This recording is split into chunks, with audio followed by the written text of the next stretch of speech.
What's up, y'all? A little something not so much different, but because of Chicken Little, we still have Chicken Little. He's in the inside. We started buying him waxworms. Waxworms do incredibly well for helping put on weight. I guess they are very fattening, is what's said. So what we've done is, out of those containers, we've pulled some of the largest worms we could find out of the groups, and that way we use multiple groups. That way we kind of mix up the genetics. But let me show you here. So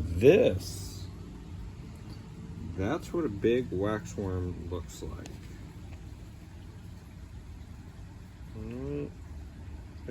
They got little hairs on them. Can't really see the hairs when they get fat and big. They have little legs. They got some other little legs back in here. I'm not sure the proper term for that. So I came in here to clean up this container, but Christy was looking at them first.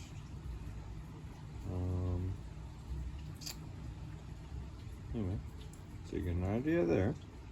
This is their little pupa. You see that thing kind of wiggle on the head of it. Here, I'll pull that out. Let me look at that rather than through my lens. Okay, so here,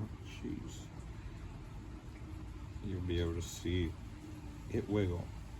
So it's alive. You don't want to get rid of those. Now the bird doesn't eat these when they turn this way, which is kind of interesting, but nonetheless. So we started collecting the bedding from those containers, and putting a few worms into that bedding. It's easier to use up a container from the store and then add the bedding here. But you can see where we've gotten roughly one container's worth. Spiders. One container's worth. And what we did is, after listening to people online, we don't have the cheesecloth right now. I believe Christy is picking some up because we kind of need it. I pulled out another container. It had soldier flies at one time, and it's got the cloth on the top. So we're going to use this for right now. I moved from this container, so you can't really see much going on. It looks like, well, really there might be only a couple large worms left. I'll stir this up in a little while off camera. It'll be easier. So this is what I did. I found a container that would fit it, and I did it like this, and I just left it. Now hopefully we've knocked most of these off, but right there's one right there. So I'm gonna set this down, and maybe I can zoom in. But this is what Christy saw. She yelled for me and said, "Hey, is this a waxworm?" And I looked at it and I said, "Well, it does look different." But actually it is a waxworm. Even though we have a little bit of the food we're using rotting, it's seeming to not be an issue. I mean, there's a couple the moths like this. I've been pulling those out, trying to get rid of that. When I catch moths that are not molded, like that has a little bit of mold on it, when I catch them, used to catch them earlier, I just feed those to critters. But these have been left for a while. That's probably all going to be discarded or put in a plant, fertilized over time. So I talked about the substrate. It's just a bark. I'm not sure what type of bark, but we've been sticking with it. I'm testing out some cocoa fiber as a substrate instead. Look at this, another worm right there.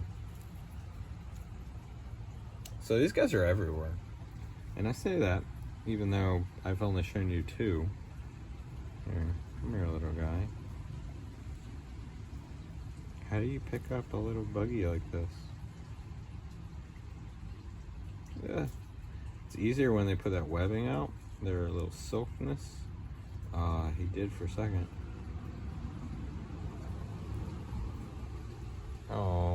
mush them.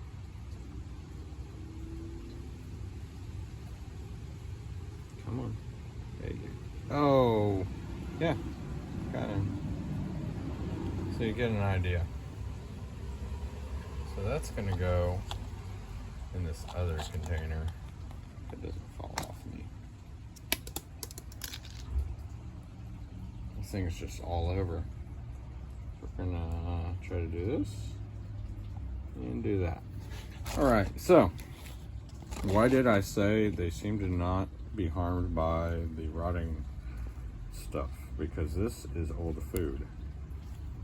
It is not 100% dried out, but it is fairly dry. Okay, so online it was recommended to use glycerin instead of water. I used water, but I'm using molasses instead of honey.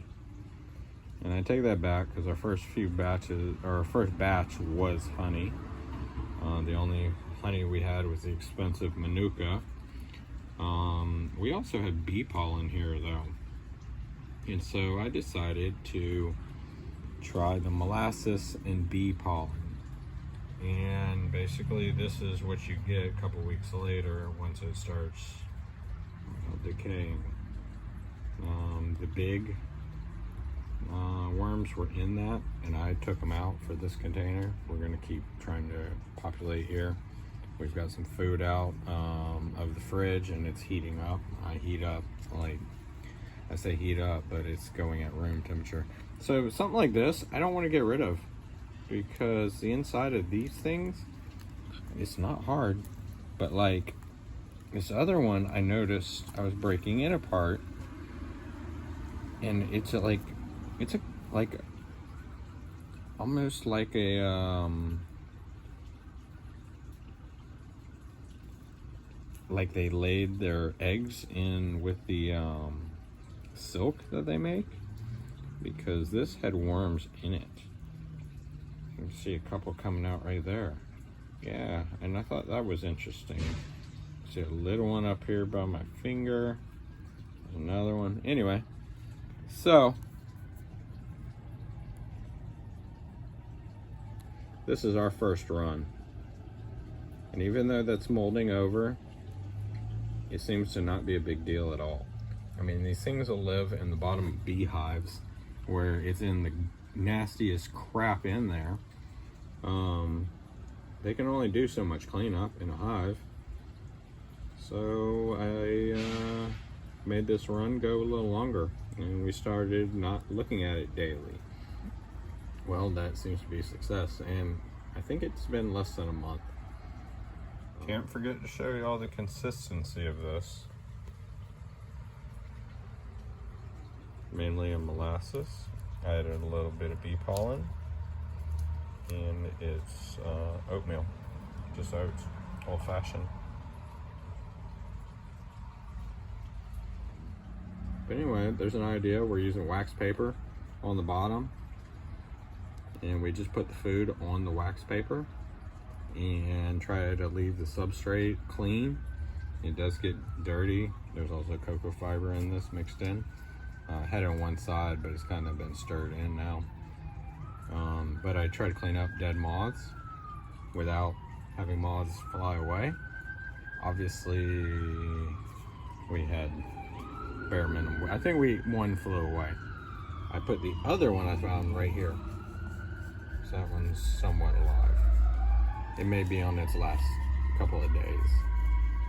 I don't know. But anyway, here's just a quick look at what we're doing for waxworms. You can do this at home. It's recommended to use cheesecloth. They need some sort of ventilation. This does not create ventilation, but we do open it, and we use an aquarium like this. I was originally going to use the aquarium for just a crap ton, but decided to put the container. What I was saying is, I decided to put that container inside here, and it keeps the critters and stuff like that out of it, because I'm sure that these insects smell good to whatever animals out there.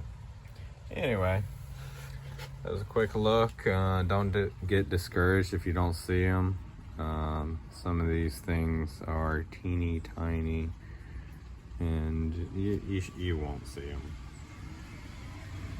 So, super tiny. You can see the grains of sand around it. Super tiny.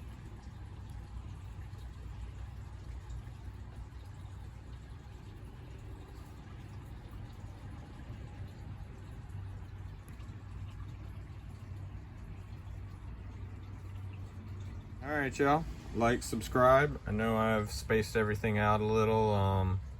There's been a lot of work going on around the house, so I haven't had a lot of time to really edit video. Even if it is the bare minimum, it's hard freeing up space sometimes to be able to edit a longer video like this. All right, y'all. Again, like, subscribe if you enjoyed this, and I'll have you more content. Again, don't get discouraged if you try this project and it doesn't work out. Don't get rid of your substrate. Let it just keep going. Just clean out the dead moths, stuff like that. And